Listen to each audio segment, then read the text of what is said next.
جوں ہی اس نے زہر آلود کھانا کھایا تھا اس کو قے آنے لگی تھی اور مسلسل آ رہی تھی۔ بہت مشکل سے اس نے اپنی بیوی سے کہا تھا کہ میرے بھائی کو بلاؤ، مجھے اسپتال لے کر جائیں، لیکن اس کی بیوی جس نے خود اسے زہر دیا تھا وہ بھلا یہ کہاں ہونے دے سکتی تھی کہ وہ ہسپتال پہنچ جائے اور اس کی جان بچ جائے۔ اس لیے اس نے موبائل نکالا اور اپنے عاشق کو بلا لیا، اس کو سارے حالات بتا دیے کہ یہ الٹیاں کر رہا ہے۔ زہر نے اس کے اوپر صحیح اثر نہیں کیا، اگر یہ ہسپتال پہنچ گیا تو بچ جائے گا۔ اس کے عاشق نے حالات کی نزاکت کو فوراً سمجھ لیا اور پھر اپنی محبوبہ سے مشورے کے بعد اس کے شوہر کو بستر پر گرا کر چارپائی کے ساتھ باندھ دیا اور اس کے سینے پر زور زور سے پاؤں کی ضربیں لگانے لگا۔ سینے پر چوٹ لگنے کی تکلیف کی وجہ سے اس کی محبوبہ کا شوہر زور زور سے کراہتا تھا اور اس کی آواز کو کمرے تک محدود رکھنے کے لیے اس کے منہ میں کپڑا ٹھونس دیا گیا تھا۔ وہ منہ میں کپڑا آسانی سے نہیں ڈالنے دے رہا تھا، مجبوراً اس کی محبوبہ نے اپنے شوہر کی گردن پر پاؤں رکھ کر دبا دیا تھا،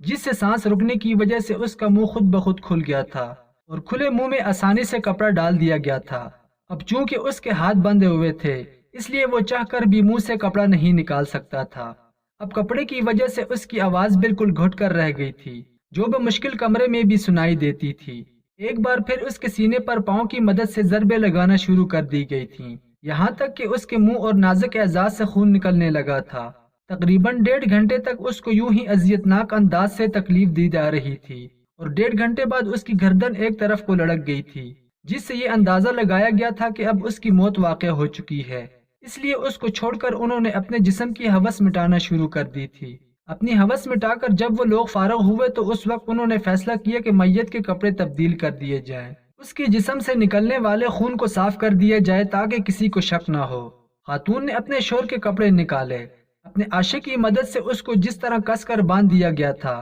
اس کی وہ رسیاں کھولی گئیں، پھر اس کا خون صاف کیا گیا، اس کے سینے سے چوٹوں کے نشان مٹانے کی حتی المقدور کوشش کی گئی۔ کمرے کے اندر سے وہ سارا گند صاف کر دیا گیا تھا جو قے یعنی الٹیاں اس کے شوہر نے کی تھیں جب وہ زہر اس کے معدے میں گیا تھا۔ شوہر کا لباس تبدیل کر کے اس کی آنکھوں کو حد المقدور بند کر دیا گیا تھا۔ جب ان کو یقین ہو گیا کہ بظاہر اس کو دیکھ کر نہیں لگتا کہ اس کا قتل کیا گیا ہے بلکہ اس کی طبی موت لگ رہی ہے، تب معشوقہ نے اپنا سارا قیمتی سامان اٹھا کر اپنے عاشق کے حوالے کیا، جس میں زیور، نقد رقم اور کچھ قیمتی اشیاء تھیں۔ یہ سارا سامان حوالے کرنے کے بعد اپنے عاشق کو گھر سے فرار کروا دیا گیا۔ جب اس کو یقین ہو گیا کہ اس کا عاشق اس کے گاؤں سے دور جا چکا ہے تو اس نے محلے میں روٹنا پیٹنا شروع کر دیا اور سب لوگ اکٹھے ہو گئے۔ دیہات کے چند دانا لوگوں نے اس کے شوہر کی موت کی تصدیق کر دی، اس لیے ڈاکٹر کے پاس لے جانے کی زحمت نہ کی گئی، لیکن جب میت کو غسل دیا جا رہا تھا تو اس کے سینے پر لگی ہوئی ضربیں کچھ اور بتا رہی تھیں۔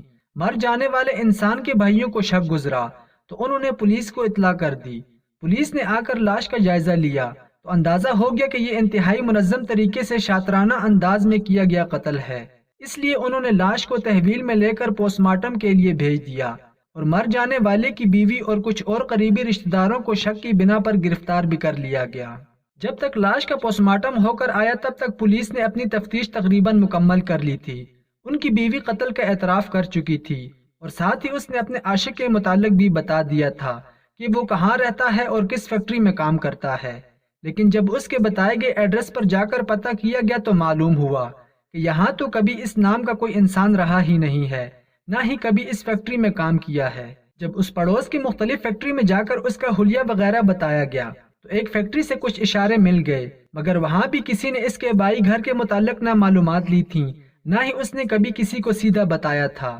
اس لیے پولیس چاہ کر بھی اس تک کبھی نہیں پہنچ پائی۔ وہ نمبر جس کے ذریعے وہ اپنی محبوبہ سے رابطے میں تھا، وہ نمبر قتل والے دن سے لے کر اب تک مسلسل بند جا رہا تھا اور اس کی کوئی بھی نئی لوکیشن نہیں آ رہی تھی۔ اس کی آخری لوکیشن محبوبہ کے گھر میں ہی تھی۔ پولیس کے پاس کوئی اور آخری کیس تو تھا نہیں، وہ اپنے اور کاموں میں مصروف ہو گئی اور اس قتل کی فائل بند کر دی گئی۔ یوں ایک خاتون جس نے اپنے وفادار شوہر کو اپنی جسمانی ہوس مٹانے کے لیے اپنے غیر محرم محبوب کے کہنے پر قتل کر دیا تھا، وہ جج کے سامنے پیش کی گئی اور اس کو موت کی سزا سنا دی گئی۔ وہ آج بھی جیل میں قید ہے، نہ تو اس کے سسرال کی طرف سے کوئی اس کیس کی پیروی کر رہا ہے اور نہ ہی کوئی اس کے میکے سے اس کے کیس کی پیروی کرنے کے لیے تیار ہے۔ اس کا وہ محبوب جس کی خاطر اس نے اپنے مجازی خدا کی جان لے لی تھی، اس محبوب نے اسی کے دیے گئے پیسے اور زیور وغیرہ کو بیچ کر عیاشی شروع کر دی اور پلٹ کر کبھی اس کی خبر تک نہیں لی۔ آج وہ جیل میں قید دوسری خواتین کو یہ بتاتی ہے کہ غیر محرم کی محبت عذاب ہے، لیکن افسوس کہ وہاں سب ان جیسی ہی آتی ہیں جن کے پاس اب پچھتانے کے سوا کچھ نہیں ہوتا،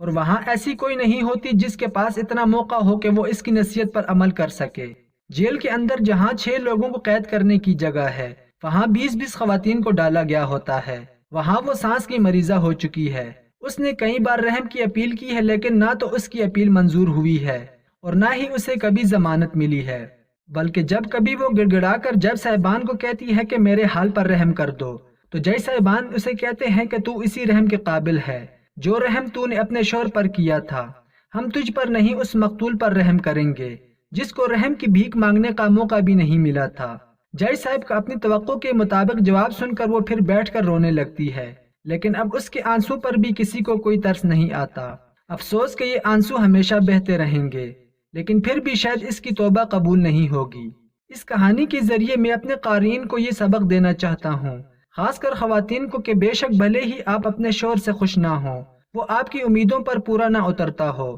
لیکن کبھی بھی کسی بھی حال میں اللہ تعالیٰ کی بنائی ہوئی حدود کو کراس کرنے کی کوشش نہ کرنا۔ اللہ تعالیٰ کی پکڑ بہت سخت ہے۔ اگر آپ کے ساتھ کوئی زیادتی کر رہا ہے تو اللہ تعالیٰ اس کا بھی بہترین بدلہ لے گا